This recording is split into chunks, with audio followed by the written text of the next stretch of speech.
быстро, ну или другие задачи. Значит, как вообще работать с такими критическими участками кода? Во-первых, нужно их профилировать. Для этого у нас есть инструменты профайлера. Да? Профайлер бывает трех типов принципиально. Это, значит, ручной, статический профайлинг и событийный профайлинг. У всех есть плюсы и минусы.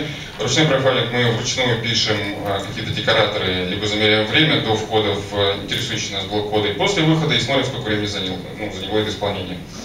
Статический профайлинг — это мы периодически берем сэмплы исполняемого кода и смотрим вообще, где это все дело находится. Это неудобно. Почему? Потому что мы точно не знаем вообще, какой граф вызовов там получается. С другой стороны, это не сильно замедляет сам код. И третий, самый интересный, это событийный профайлинг. Мы полностью внедряемся в приложение, сильно его замедляем, зато точно знаем, что как было вызвано.